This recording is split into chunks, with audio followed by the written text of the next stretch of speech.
Chers frères et sœurs, salut et que Dieu vous bénisse abondamment. Bienvenue à notre journée d'exhortation d'aujourd'hui. Je suis encore votre frère, votre serviteur et ami, Dr Lutumba Kodia Jossa. La fois dernière, nous avions partagé, vous et moi, quelques sections de la parole de Dieu concernant le thème « La restauration de Dieu dans le moment d'incertitude et de confusion ». Tel était le thème que vous et moi avions partagé. Nous avions vu en Genèse comment Dieu a pu restaurer la terre, a pu réarranger la situation de la terre pour recevoir l'homme. Alors que la précipitation de l'adversaire, le diable, alors Lucifer, avait perturbé la situation de la terre au point de rendre la terre informe et vide, ce que j'ai appelé une situation citron, mais Dieu a pu changer la situation citron plus tard en situation limonade, où les choses étaient bien arrangées pour que l'homme soit. Et nous avions démontré que dans le moment d'incertitude et de confusion, Dieu qui vient dans notre vie, comme nous ouvrons, n'est-ce pas, notre cœur à Dieu et que nous lui faisons confiance, c'est Dieu-là a encore la capacité de nous restaurer pour que nous puissions nous retrouver et que nous puissions, n'est-ce pas, faire face à des situations de confusion ou d'incertitude. Alors maintenant, aujourd'hui, nous allons comme continuer sur la même lancée pour parler de quoi faire dans le moment d'incertitude et de confusion. Nous avons déjà vu la fois passée que Dieu a la capacité de nous restaurer et il a la capacité de nous ramener à une situation plus acceptable, n'est-ce pas, alors que nous faisons face à des moments d'incertitude et de confusion, comme par exemple aujourd'hui avec, n'est-ce pas, la maladie dont je ne veux pas continuer à répéter le nom à tout moment. Voyez. Alors aujourd'hui, maintenant, nous allons voir quoi faire, c'est ça notre thème, quoi faire dans le moment d'incertitude et de confusion. Voyez, quoi faire dans le moment d'incertitude et de confusion? Je l'ai dit, c'est encore votre serviteur, le docteur Lutumba Kodia Jossa, qui partage avec vous la grandeur de la parole de Dieu. Alors, nous allons rapidement aller en Proverbe chapitre 3, parce que nous allons au fur et à mesure, à travers quelques versets de la parole de Dieu, voir quoi faire dans le moment d'incertitude et de confusion. Lisons Proverbe chapitre 3, le verset 5. La Bible nous dit « Confie-toi en l'Éternel de tout ton cœur et ne t'appuie pas sur ta sagesse. » Confie-toi en l'Éternel, ton Dieu, notre Dieu, de tout ton cœur et ne t'appuie pas sur ta sagesse. Voilà une des choses que nous devons faire lorsque nous faisons face à des moments d'incertitude et de confusion, et de nous appuyer sur Dieu, de garder notre confiance à Dieu, de garder notre confiance même en Dieu, et de ne pas nous appuyer sur notre sagesse. Parce qu'en fait, un moment d'incertitude, c'est un moment, une période, n'est-ce pas, où nous ne savons pas prendre les meilleures décisions qui soient. Un moment d'incertitude, c'est un moment, une période où nous n'avons pas tous les paramètres appropriés pour savoir dans quelle direction aller, où nous n'arrivons pas à trouver des solutions appropriées aux problèmes qui sont devant nous, aux problèmes dans lesquels nous nous retrouvons, aux problèmes auxquels nous faisons face. Nous n'arrivons pas, nous sommes perdus. Nous sommes pratiquement dans l'incapacité de résoudre le problème qui est devant nous. Vous voyez, c'est cela un moment d'incertitude et n'est-ce pas, de confusion. Notre connaissance ou notre expérience ou notre sagesse ne nous permet plus de résoudre le problème qui est devant nous, le problème auquel nous faisons face, parce que nous sommes tout simplement perdus, parce que nous ne nous retrouvons plus. Parce que nos habitudes ne nous aident plus à résoudre, n'est-ce pas, ce problème-là. Alors nous sommes perdus. Voyez? Alors donc, devant le moment d'incertitude et de confusion, une des choses que nous faisons, c'est de nous appuyer sur Dieu, de garder notre confiance à Dieu, notre Père Céleste, et de ne pas nous appuyer sur notre sagesse. Je répète le verset 5 du chapitre 3 de Proverbes. Confie-toi en l'Éternel de tout ton cœur et ne t'appuie pas sur ta sagesse. Notre sagesse ne mérite plus d'être un appui, étant donné que elle nous aide pas à résoudre le problème, elle nous aide pas à surmonter la difficulté, le problème qui est devant nous. C'est pourquoi nous sommes dans l'incertitude. Nous ne savons plus s'il faut aller à gauche ou à droite. Voyez-vous? Alors regardez le verset 6. Donc nous avons déjà vu une des choses à faire pendant le moment d'incertitude et de confusion, c'est de s'appuyer, n'est-ce pas, sur Dieu et non pas sur notre propre sagesse et de nous confier à l'Éternel. Verset 6. Verset 6. Reconnais-le dans toutes tes voies et il aplanira tes sentiers. Reconnais donc Dieu dans toutes tes voies et il aplanira tes sentiers. Voilà. Donc Dieu voudrait qu'en deuxième position, que nous puissions le reconnaître dans toutes nos voies. Lorsque nous sommes dans des moments d'incertitude et de confusion, alors que nous gardons Dieu en premier et que nous confions en lui, nous ne nous appuyons pas sur notre sagesse, c'est cela se confier à Dieu, et s'oppose à nous appuyer sur notre sagesse. Alors la deuxième chose que nous devons, n'est-ce pas, à faire, c'est de reconnaître Dieu dans toutes nos voies.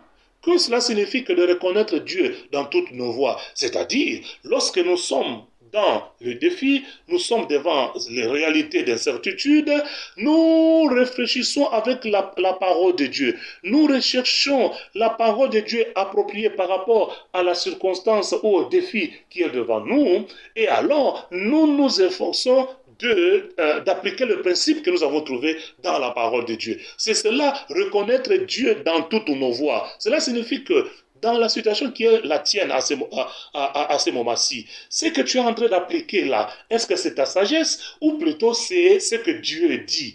Donc nous devons chaque fois nous poser la question pendant cette période que ce que je fais, est-ce que cela est la volonté de Dieu? C'est ce que Dieu veut que je fasse dans cette circonstance selon sa parole? Selon la Bible, ce que je suis en train de faire par rapport à cette situation, c'est ce que Dieu veut. Alors si c'est ce que Dieu veut, alors là, tu reconnais Dieu dans cette voie-là, dans ta voie. C'est ça, reconnaître Dieu dans sa voie. Parce que si ce que tu fais n'est pas conforme à la parole, tu continues à t'appuyer sur ta sagesse, alors tu ne reconnais pas Dieu.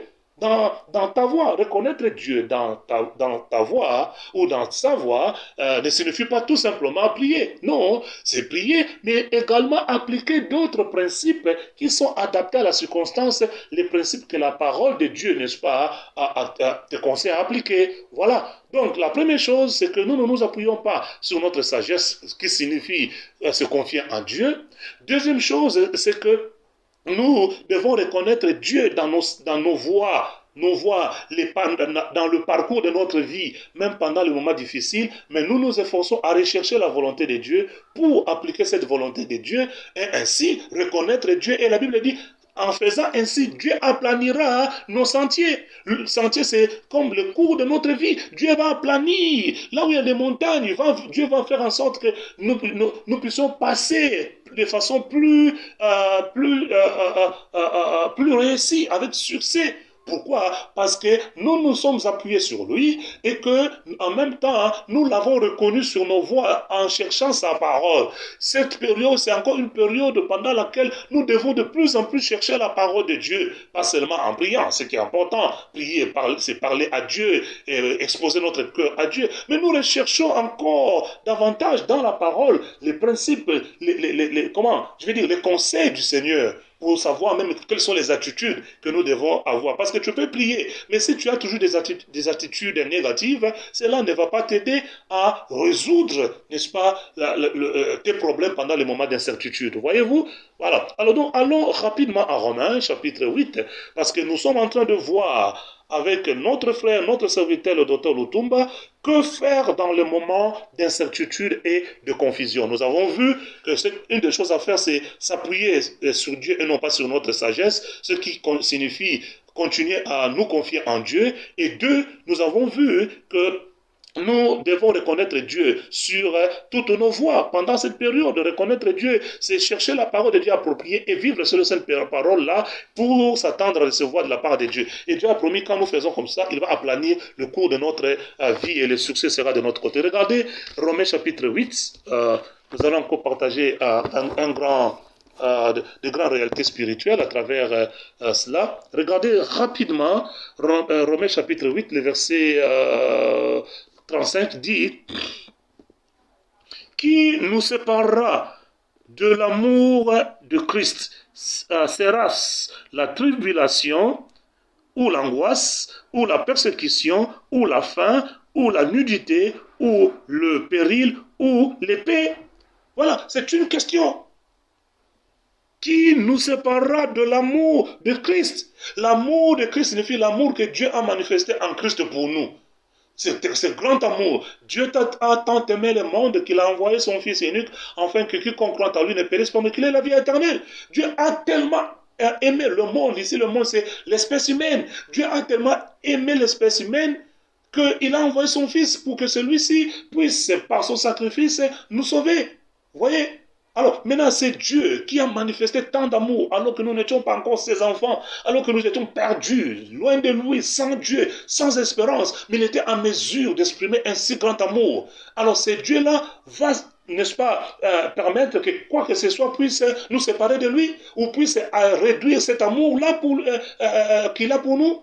Rien du tout. Qui nous sépare de l'amour de Dieu? C'est une question, mais c'est une question rhétorique. C'est une figure de style, une manière de parler ici qui n'a pas besoin d'une réponse qui contredirait la pensée globale de la parole de Dieu. Parce que la pensée globale de la parole de Dieu, que j'appelle l'intégrité de la parole, c'est l'idée générale qui est dans la parole de Dieu concernant un sujet. Bon, concernant le sujet de l'amour, Dieu nous aime et il nous aime pour toujours. Dieu ne change pas, il est le même hier, aujourd'hui, éternellement. Son amour est là. Et l'idée globale de la parole est aussi que Dieu promet dans sa parole de ne jamais nous abandonner, de ne jamais nous délaisser. Donc, quand je lis cette question, qui nous séparera de l'amour de Dieu ou l'amour de Dieu manifesté en Jésus-Christ? La réponse est personne. Personne ne peut me séparer ou nous éloigner ou éloigner Dieu de nous. Personne ou quoi que ce soit. Et ainsi, la Bible cite quelques circonstances qui peuvent donner l'impression que Dieu est loin de nous. Et parmi ces circonstances-là, la Bible cite: est-ce la tribulation, sera-ce la tribulation, ou l'angoisse, ou la persécution, ou la faim, ou la nudité, ou le péril qui est le danger, ou l'épée? Et c'est le danger qui est devant nous, de la maladie dont nous parlons maintenant, Corona, etc. Est-ce que c'est cette réalité-là qui montre que Dieu ne nous aime plus? Est-ce que parce que nous sommes dans le confinement aujourd'hui, nous par exemple à Lagos, nous sommes vraiment confinés, on ne sort pas de nos maisons, etc. Est-ce que cela signifie que Dieu nous a abandonnés, Dieu ne nous aime plus? Parce que nous n'avons peut-être plus toutes les facilités qu'avant. Certaines personnes n'ont même pas à manger alors qu'ils sont confinés dans leur maison. Il n'y a même pas à manger, etc. Et c'est une preuve que Dieu, l'amour de Dieu, n'est-ce pas, s'est éloigné de nous? Ou c'est que c'est la fin du monde comme aujourd'hui? Que tout le monde veut faire peur aux enfants de Dieu, parlant de la fin du monde. Comme si nous, les chrétiens, fils de Dieu, nés de nouveau, nous avons besoin d'avoir peur à propos de la fin du monde. Nous ne devons avoir peur de rien. Ne vous inquiétez de rien. La Bible dit de rien. Rien signifie vraiment rien. Nous n'avons besoin de nous inquiéter de rien, même pas de la fin du monde. Parce qu'effectivement, en Romains chapitre, dans le livre de Romains, il est dit que si tu confesses de ta bouche le Seigneur Jésus, et si tu crois dans ton cœur que Dieu l'a ressuscité des morts, tu es sauvé, ou tu seras sauvé. Absolument, c'est le mode indicatif, ce n'est pas le mode subjonctif ou des souhaits, etc. Mais c'est indicatif, c'est une réalité. Nous sommes sauvés. Nous sommes sauvés, donc nous n'avons pas besoin d'avoir peur de la fin du monde, quelle que soit la façon dont on va, n'est-ce pas, la décrire cette fin du monde. Moi, je m'en fous. Et vous devez aussi dire que je m'en fous. Chacun de vous, j'aimerais que là vous êtes, dites, je m'en fous de la fin du monde. Parce que l'amour de Dieu est là pour vous. Tout ce que vous devez faire, c'est d'obéir à la parole de Dieu. Notre obéissance à la parole de Dieu, c'est une obéissance par amour, non pas par peur. Nous n'obéissons pas Dieu par peur. Nous obéissons Dieu parce qu'il nous a aimés. Et notre manière de lui rendre cet amour, c'est encore de l'aimer en observant sa parole, c'est-à-dire en appliquant la parole de Dieu. Et dans le contexte actuel, appliquer la parole de Dieu, c'est être serein. Faire confiance à Dieu. Reconnaître ce Dieu dans nos voies, qui ici signifie de ne pas penser que Dieu s'est éloigné de nous. Voilà. Donc, nous voyons que, quoi faire dans le moment de certitude et de confusion?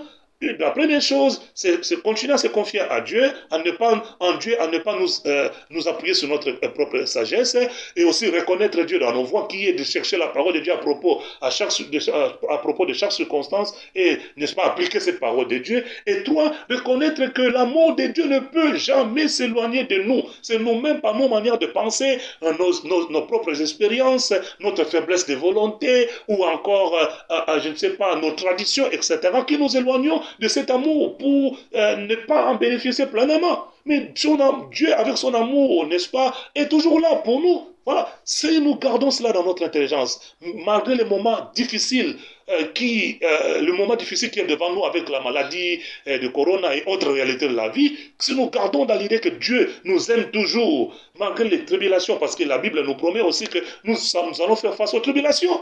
C'est une sorte de promesse aussi. Mais Dieu, Jésus-Christ, n'est-ce pas, par révélation de Dieu, ajoute que nous avons vaincu. Malgré qu'il y aura les tribulations, là, la victoire est de notre côté. Regardez le verset 17. Mais, à chaque fois que vous lisez dans la parole, d'un verset à un autre, et que vous arrivez à un verset où vous avez le mais met toujours en contraste, n'est-ce pas, à une certaine balance ou une sorte de contradiction entre la partie précédente et la partie qui va suivre. C'est-à-dire, le mais ici va mettre en contraste ce que nous avons lu à propos des problèmes, des tribulations, faim, épée, qui est le danger, etc. À propos de toutes ces difficultés-là, la Bible maintenant commence au verset 17. Mais dans toutes ces choses, nous sommes plus que vainqueurs par celui qui nous a aimés. Mais dans toutes ces choses, nous sommes plus que vainqueurs. Mon frère, ma soeur, tu es plus que vainqueur. Tu n'es pas vainqueur, mais plus que vainqueur. Si nous étions vainqueurs, c'est merveilleux déjà. Être vainqueur, c'est tellement fantastique. Mais ici, la Bible dit, pas vainqueur, plus que vainqueur, non pas en nous-mêmes, nous sommes faibles en tant qu'humains, mais nous sommes plus que vainqueurs par celui qui nous a aimés. Dieu nous a aimés en Christ, par Dieu qui nous a aimés en Christ, nous sommes plus que vainqueurs dans toutes ces choses-là. Devant la maladie de Corona, nous sommes plus que vainqueurs. Devant le confinement, parfois, n'ayant pas suffisamment de provisions dans nos maisons, nous sommes plus que vainqueurs. Nous sommes plus que vainqueurs. Nous n'avons pas peur, même de la mort. Même de la mort, nous n'avons pas peur parce que la mort, ce n'est pas la fin. Ce n'est pas la fin parce que plus rien ne peut nous empêcher un jour d'être toujours avec Jésus-Christ. Plus rien du tout, même pas la mort. Regardez le verset 18, toujours en Romains chapitre 8, la Bible dit, car j'ai l'assurance, ça c'est Paul qui dit par révélation, j'ai l'assurance que ni la mort, ni la vie, ni les anges, ni les dominations,